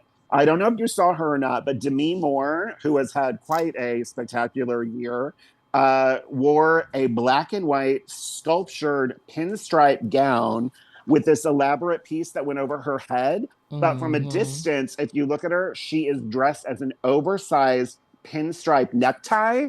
But again, you have to look at it from a distance to get that. The up close, all you see is the elaborate piece that went over her head. And with this gown, there were over 1.4 million individual beads sewn in. So for people who call it just a simple black and white gown, it took over 7,500 hours to sew all of those beads into the gown. So quite elaborate. And along those same lines, let's talk Whoopi Goldberg, former Oscar award winner Whoopi Goldberg, wore sort of gender bending designer of the moment, Tom Brown. She had on a tuxedo inspired gown. I'm not going to lie. Normally she, no offense to Whoop, but ends up on the worst dress list. This is the best I've ever seen her look on a red carpet. Her ensemble had over 350 white matte sequins. She had a black top hat. And then she wore these intricate gold finger caps that for two reasons. Number one is they were almost like the Ooh. thimbles that the Mm-hmm. seamstresses would wear back in the 20s. So she was, and most of whom were women of color. And I mean, it was the 20s, so you can only imagine the working conditions then. So part of it was Mm-hmm. to pay homage to those women who helped sew the garments for these industries. And the other part was she said she never does a manicure. So in lieu of a manicure, she wore gold finger caps on each of her fingers. So I thought that was Mm. kind of clever. Was that the gold thimbles, like when you're Yes, sewing? yes, Okay. yes. Okay. She did look nice. That's because she slimmed down a lot too, so her clothes Oh fit yeah, her she had really the good. wasp waist, the whole thing, absolutely. Mm-hmm. And then Tiana Taylor. Let's go to the other extreme. If Whoopi Goldberg is old Hollywood, Tiana Taylor is new Hollywood. Tiana Taylor was in a Marc Jacobs charcoal gray suit with an extravagant pleated crimson cape. And I hope that someone's throwing a picture up of that because her ensemble was quite spectacular. And it was embroidered with the words Harlem Rose on it. That was one of her big hits from a few years ago. And again, finished with an Ooh. exaggerated platform heel. So, and I know this is going to sound silly. So, I mean, you know me, I was posting all of this on Instagram and Facebook and all of the pages. The Tiana Taylor got more traction than any other celebrity that I posted. She was one of the first on the red carpet. So at first I'm like, well, maybe it's because it's the first one. I've had over 5,000 views. It's the one that's getting all the traction. So Tiana Taylor is not up and coming. She is here, and the fans Okay. love her. Speaking of paying homage, Megan the Stallion, who is our good friend Justin's favorite, paid homage to original groundbreakers Josephine Baker and Eartha Kitt. She had on a beaded gown. I mean, cleavage out to here. Cleavage was the number one accessory of last night, by the way. But she had on a very tall beehive esque hairpiece with an exaggerated ponytail. And she Mm. said that that was 100% to pay homage to the women who came before her.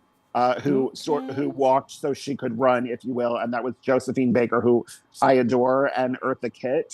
Mm-hmm. So spectacular with that, and along those same lines, director Ava DuVernay also did her homework. She was in a custom Prada look, but it was a modern replica of an outfit worn by her grandmother in a photograph taken back in the Harlem Renaissance in 1919.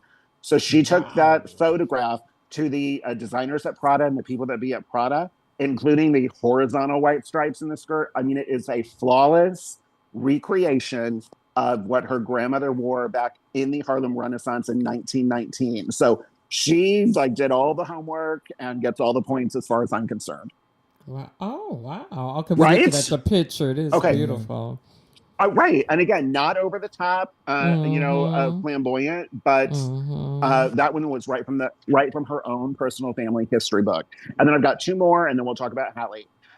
Recent Grammy Award winner Doechii worked with Louis Vuitton creative director Pharrell Williams, and then her look was based on the book Slaves to Fashion: Black Dandyism. Uh, uh, and she finished the look off punctuated with a cigar. Like there was a lot of gender bend play Mm-hmm. on the red carpet. She had the cigar going, and so did Madonna. Madonna in a tailored white Tom Ford suit, again chomping on a giant cigar. And I mean, there's no way to say this and not sound shady.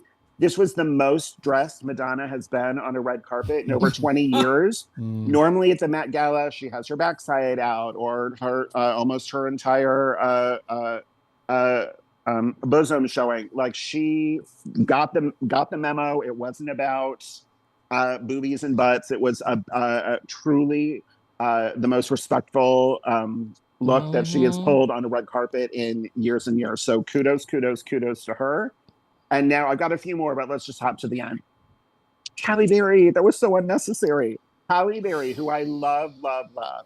Halle Me Berry, too. the first woman of color to win an Academy Award in the lead actress category. Stunningly beautiful. Started her career as a model. Has been in the industry forever. I mean, just amazing, amazing, amazing. And she Mm-hmm. was my misstep of the night. Now, she Yep. was in a risque, would be the nicest way to put that, custom Laquan Smith gown. And for those who didn't see it, the gown itself was all vertical stripes. One piece would be opaque, the next piece was transparent. Someone on internet said, I'm sorry, I'm still laughing, but there was a person on the internet that was like, seeing Halle Berry's crotch at the Met Gala was nothing I had on my bingo card. It is just, she's so stunning and so talented. It was completely unnecessary, and all the buzz that's happening is not positive buzz. So, I mean, okay. Oh, okay. Yeah. Okay, It, yeah. it was. Oh, okay. You know Yes. what? I hate to say this because If I you- love Yes. Halle Berry. Me too. But she disgusted me, and I lost a level of respect for her because she don't have to do that. She's She a doesn't have to legend. do that at all. You She didn't have doesn't to do none that of at that, and all. her face looked distorted. I'm like, what is going on with her face? To me, her face didn't look the same. Well, to let me me. just say this. I'm assuming because I can't really see it here. You can actually see her crotch. You really in the can. picture. You really can. But and I thought she had a again- bodysuit on underneath. She Yeah. did not have a bodysuit No. on. Okay, Thing. which it's a little bit shocking and risque, but I mean, you She just didn't said have to do Madonna that. would always wear things like that. But and- you expect that from okay, her. but I'm saying, Yes. but- yeah, you do. But you also had, what was the other girl that looked real classy that always dresses trashy? Megan Thee Stallion. Megan Thee The Stallion. stallion. Yeah, I mean the Stallion. I mean you know so, you know who. Am I surprised, that something like this happened? But no, I mean See, it and just it y- it's- I'm only surprised. I'm only surprised it was on Halle Berry because she normally is someone that you look for to be the classy, most elegant. elegant on the red carpet. And it was just, Yeah. and again, it's got us talking, so I'm sure that yeah, was I mean, part of yeah, it, that's but it part was of just not. Does It does just she wasn't lose her necessary. elegance and classiness because of one For mistake? that night, yeah, she For that one- lost it yeah, to she- me. For okay. It was that night. unnecessary. Okay, It was unnecessary. Okay, And then another thing with this, before we move on with her, because we're Of gonna move course. on. I was using the feed, reading the feed with her and stuff, and it's like the main question is what we talking about. You don't have to do that. You're established already. You don't have to make a statement like that. She could have came in a burlap sack and been like, "That's Halle Yeah, Berry." but that, she's no more established than Madonna. I mean, as Bugs Bunny would say, "Dumb pile on the rabbit." I mean, she did something that she took a chance. It was inappropriate to a lot of people's eyes. but Inappropriate it does for the not event lose and totally away off the the elegance and glamour of who she is. I said Oh for no, that no, night. no! Yeah, I'm not for going to that be night. anti Halle Berry. Yeah. This was just a I mean, misstep. because if Beyonce would have wore the dress, Stephen, you would have loved it.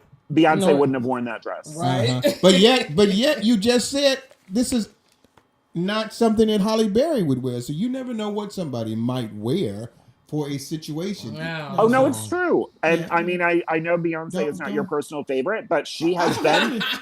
Hold on, she's been to the Met Gala before, and she has worn very revealing things at the Met Gala. Yeah, but she it was has.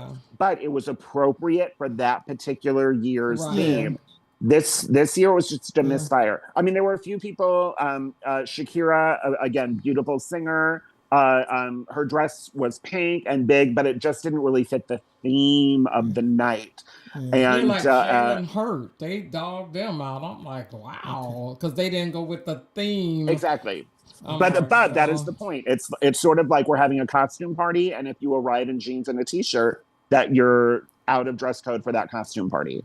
right. All right, Does that we're make gonna sense? Yeah, it makes sense. Okay. We're gonna get out of here because we got a little time left to do No a problem. few things. No problem. Stephen, looking forward to seeing you. You got it. I'm glad you and next Brenda enjoyed weekend. this conversation. and by the way, let me clarify. I do not dislike Beyonce. Okay. I think she's a very talented person, a multi-talented individual. I just don't think she's the greatest singer, but she is very She got the whole multi-talented. package. She has a whole 100%, package. 100%. She's not the most talented singer, and but yet she has taken what she has and done an excellent job with it. And Of she's a course. Virgo, so of course I love her too because of that.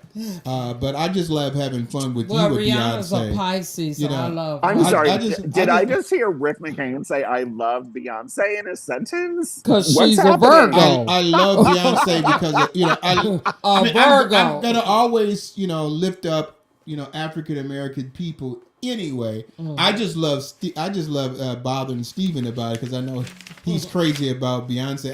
I would do it with Diana Ross, but because I didn't think Diana Ross was that great of a singer. That's the Beyonce back in the day. She was the Beyonce back in the day. They had people in her group that singed better than she did. But Barry Gordy liked that little chocolate stick, and he decided to to move her forward. Wait But I know that Steven likes Beyonce so much, and I just love teasing him about it. But she's a talented young lady and has done. I would. Who wouldn't want the career that she's had? Yeah. Exactly. I'm just making sure Kenny recorded that because I want the words "I love Beyonce" in your voice to be my new ringtone. It's a Play it it's back. a philo love. Not that's the kind of. I think she does an excellent job for the talent that she has. Yeah, she does. She know how to work it, and it Of works course she for her. does. Which there are probably about 1,000 more people more talented out there than she. Oh, is. here we go. Oh, the connection's bad. Connection's bad. What was that? Right now, I'm sorry. Breaking news: 1,001. And she probably like, I don't care. I'm sorry, rich. 1,002. But I'm just having some fun with Steven. But hey, we got to get out of here. We got a couple of things. Steven, we look forward to seeing. I know Vanessa is telling me she's got to see you too. So you got somebody else that wants to see you as well. Perfect. I will be in contact with Brenda, and we will set up either dinner on Friday or lunch on Sunday. Yeah, we'll get something together. Perfect. All right, my friend. Always good to see you. Bye. Have a great night. Love you right back. Okay, so we got some quick things we're going to do, but I want to make sure we play this one song because I said we have all these songs in here. And so we're going to have this song right now that we're going to play. It's called Better Benediction. And I believe that song is done by who, Stephen? PJ Morton. I can't see without my glass. So we're going to have that play. We're going to have commercial and stuff, and then we're going to be coming right back. All right. I don't think you have anything else you have to talk about. For those of you all who are listening to the show here today, we talked about we're not going to be able to get a chance to talk about what you're not changing, you're choosing. This is for people on YouTube and Facebook. We're changing the direction that we're going to go with the show here, and so for this month, this is going to be our last month producing on SOAR Radio and the Let's Stay Together show as the format that we have it now. We're going to be doing some changes because we're trying to reach out to people in a more direct way that they will receive the message that we have. In the Facebook, not the Instagram, TikTok kind of world that we're living in, people are not wanting to listen to a show for 2 hours. They need something quick, fast, in a hurry. And we're trying to reach and tap into that audience. And so in an ever-changing world where you're trying to reach souls, you've got to go where they are. I think Paul, said, he was this because he was that when people needed it. And so we're going to make some changes on that aspect. And we're going to have some help from an incredible young man that's going to help us out as well. And so we are looking forward to making the change on how that's going to be and what we're going to do. And so stay tuned with us and how we're going to do things. We're still going to have a dynamic show for this month with some incredible people talking about the Triumph in the Trenches, the Green Book for helping you out. And we're going to have those people come on the show. But we're trying to reach people where they are. We know about, especially Christians, we know most of the time you don't even want to be in church for 2 hours. You don't mind hearing the singing, and the pastor should only have about 15 minutes of your time before you lose. I mean, we were literally trained in church when I went to training for biblical studies about giving a message that's less about maybe 30 minutes or less, and do topics that you can hit people where they at and do that. I don't necessarily believe that because I think charismatic preachers or gifted preachers, Word of God preachers can reach people in a long, sustainable time, but we're in a fickle society where everybody wants something fast food. And so we're going to make some changes on that aspect and try to reach out to some, dedicated people in the forms that they're on. We're not getting on any X-rated format, but we're I'm going to see what we can do for TikTok, Instagram, and other things that I don't know out there that I'm going to be educated that are out there that we can reach out to and give a quick message to entice people to listen over and over again to the format that we have. And I'm always trying to ever change so I can be in line with what God wants. And we did say, if you're not changing, you're choosing. And my choice would be to continue to have a 2-hour show because I love it. I'm not necessarily crazy about the show that we had tonight, but because it was outside of the realm of what I was looking to do. But we're still going to be doing some things where we're going to be talking to people and helping people and educating people and do a format that's more in line with Christ-centered topics and understanding. And so, again, not saying topics today wasn't, but we want to get more driven into doing God's will. And so that's what I want to do. And so today, I've struggled over the decision for a while to say I want to do because my ultimate goal was to be on a radio station somewhere where I'm every day for 2 hours from Monday through Friday. I wanted to be on there talking about topics similar to this. But people are not listening anymore. The days of the super jocks are gone.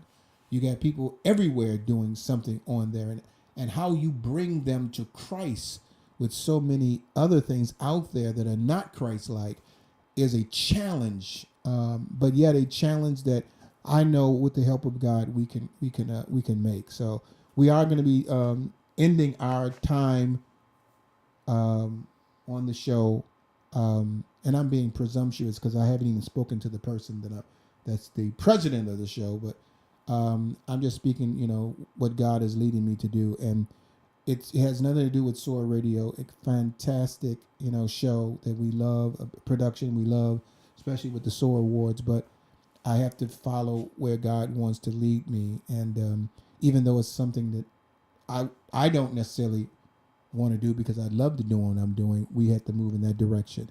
So we about to get ready back on to SOAR Radio. So stay with us as we get back on the show. Hey, everybody, welcome back to Let's Stay Together Talk Show. Your host, Reverend Rick McCain, along with my baby, my girl, my boo. Hey, make sure you get back and listen to Facebook and YouTube. I left out a special message there for the people there that I will be sharing later on in the coming weeks, or probably even next week. But we've got to talk about a couple of things here in a few minutes we have about our other thing that we do. Is called Let's Play Theatrical Review, when me and Brenda go out to plays that we go see. And we need to share some of that. So what do you have for me? We have Bust at Goodman Theater. It is playing until May 18th. This is a good play to sum it up. If you could dissolve into thin air when pressure is getting to you, hence the word bust. This play talks about a place where you could go where the heightened problems of the world hit you, that you don't have to hit back. You just think of a calm place, a good place, a happy place. But it was a comedy, but yet it was serious, and it was very good. It was a well-written play, but it had a lot of vulgarity, and they used the N-words over 50 times. But you know what? I do still recommend, the message kind of got lost, but I still recommend go check it out at Goodman Theater. Yeah, it did have way too much N-word in there, N-word, and with no reason to provide it in there other than a comedic gesture, and as I said in my review, it doesn't matter how hard you try to remove the stain of that word that mentally, physically, and emotionally disturbed. We're talking about mental health, disturbed the people that it was contributed to at the time. No matter how you try to remove this thing, you cannot do it.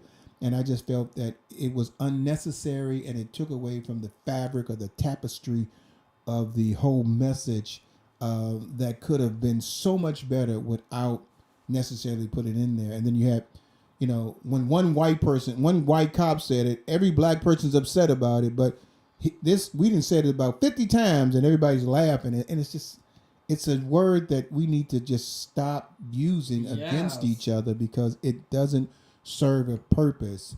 You know, we have to learn how to intelligently, to do things that that shows the essence of who we are and not who other people think we are. All right, and that's we gave that 3 stars again. That's playing at Goodman Theater until May 18th. Next one is a 4-star play with no profanity, and it's at Chicago Shakespeare Theater at Navy Pier here in Chicago. It is called Hymn, Hymn, like the hymn book. It is playing until May 25th.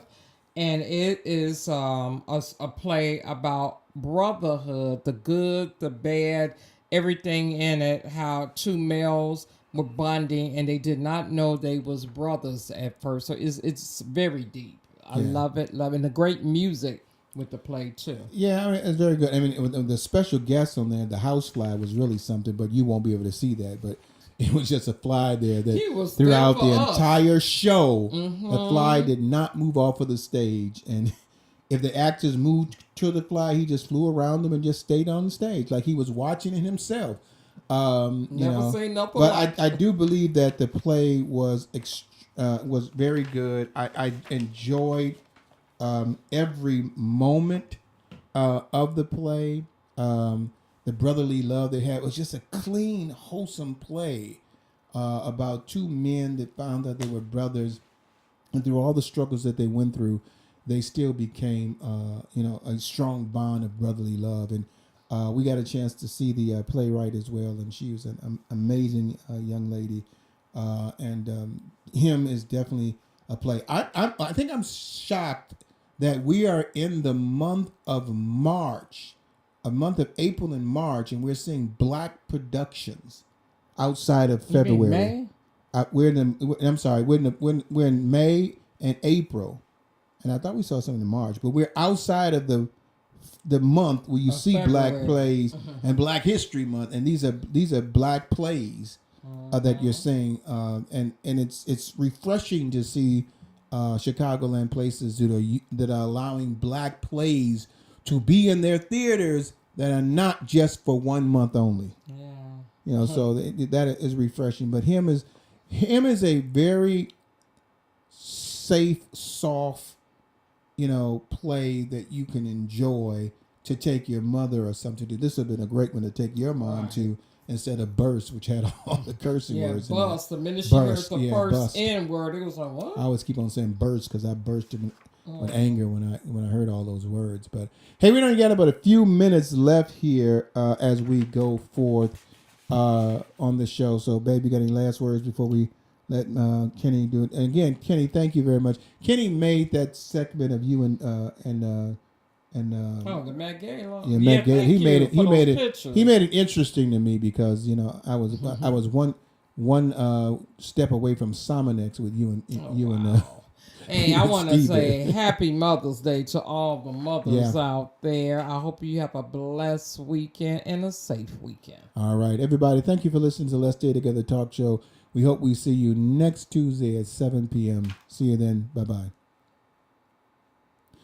Same to you, Facebook, YouTube. We're leaving out just a few minutes early, but we appreciate you being out there with us, and make sure you're out there next Tuesday at 7 o'clock when we bring people back to talk about the Triumph in the Trenches, the Green Book for how you can make it through life financially through this world that has so much chaos and division between African Americans. So look forward to you being there with us next week, and we'll see you soon. Bye-bye.